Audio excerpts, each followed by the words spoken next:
C'est pour ça qu'on a fait des valises et pas des cartons ou des dons, c'est parce qu'on ne veut pas que ça soit contrôlé par la douane, parce qu'on n'a confiance en aucune entité qui appartient à l'État. Bonjour, je m'appelle Ayam Shaimesh, je suis une des cofondatrices des Valises pour Beyrouth.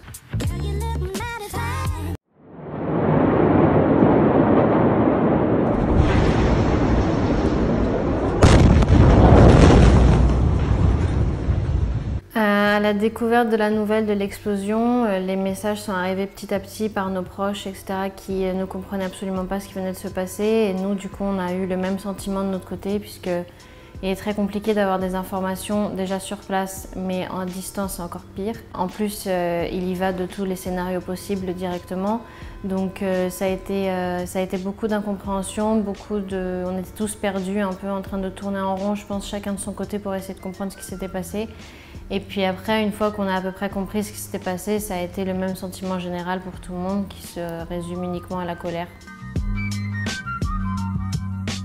Alors, les Valises pour Beyrouth ont été fondées pour qu'on soit utile à l'étranger, pour pas qu'on devienne fou chacun chez nous à tourner en rond dans nos appartements parisiens. Et autrement, on aurait tous fini par prendre des billets d'avion et on serait rentré à Beyrouth. Mais on a réussi à trouver un moyen d'être utile ici en envoyant des dons humanitaires par valise, du coup, d'une manière continue et quotidienne. Du coup, voilà, ça nous a permis aussi de nous retrouver entre nous, entre Libanais, et avoir le réconfort nécessaire qu'on peut se donner les uns aux autres. Et voilà, en fait, on a réussi à être peut-être plus utile ici qu'on aurait été là-bas, ou je sais pas. Pour nous, c'est bon en tout cas. Alors, les Valises pour Beyrouth, c'est une association qui est officiellement une association loi 1901 maintenant en France, qui a été créée le 5 août 2020, du coup le lendemain de l'explosion. Et le principe est assez simple, en fait, on récolte des valises vides, on récolte des dons, nous on fait les valises derrière et en fait on appelle aux voyageurs qui partent de Paris à Beyrouth et on leur donne une valise supplémentaire lors de leur voyage. Tout ce qui est frais de bagages supplémentaires est pris en charge par nous, mais pour l'instant on a eu assez de générosité de la part des compagnies aériennes qui ne faisaient plus payer les bagages supplémentaires. Et donc du coup, nous tout simplement, on donne un bagage supplémentaire à un voyageur et à son arrivée à Beyrouth, il y a notre équipe à Beyrouth qui va récupérer la valise dès son arrivée à l'aéroport et ensuite l'envoyer aux 3 associations avec qui on est en partenariat, qui sont la Croix-Rouge libanaise, Arc-en-Ciel et Menteshrin Mouatinin, c'est une association de la société civile. Jusqu'à maintenant, on a reçu énormément de dons de vêtements. D'ailleurs, on a dû demander l'arrêt de dons de vêtements parce qu'on est en train de se noyer. Et surtout, les associations sur place aussi nous ont demandé de calmer un peu le jeu par rapport aux dons de vêtements parce qu'eux aussi se retrouvent débordés et c'est pas du tout le but. Après, nous, on va avoir beaucoup de dons de matériel médical de base comme les pansements, les sutures, les compresses. On va avoir beaucoup de médicaments aussi qui se trouvent en libre service dans les pharmacies étant donné qu'on n'a pas le droit de transporter de médicaments avec ordonnance. Et on va avoir aussi beaucoup de produits d'hygiène, tout ce qui est couche bébé, serviettes hygiéniques, brosse à dents, shampoing, etc. Ça aussi c'est demandé énormément puisque c'est à usage unique.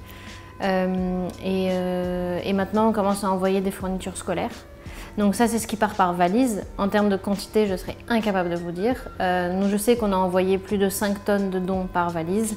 Et aussi maintenant on envoie par cargo.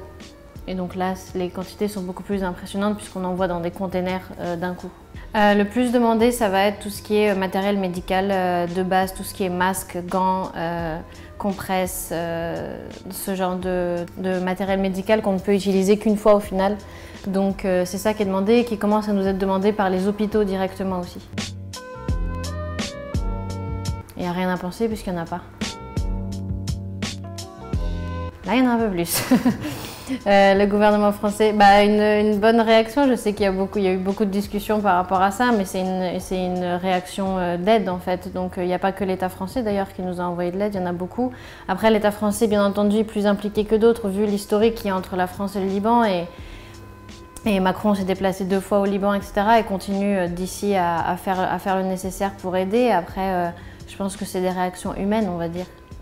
C'est normal, enfin c'est normal. On ne devrait pas s'attendre à ça, mais c'est normal. Et on les remercie d'ailleurs.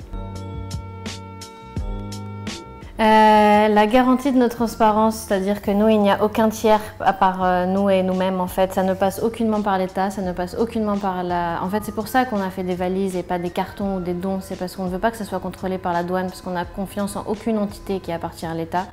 Et donc du coup, pour l'instant, on a réussi à envoyer plus de 200 valises avec presque 200 voyageurs et on n'a eu aucun souci par rapport à nos dons. Tous nos dons sont arrivés à destination et les associations à qui on donne sont des associations non étatiques de confiance aussi en fait. On est le plus loin de l'État possible, donc à partir de là, normalement, tout est bon.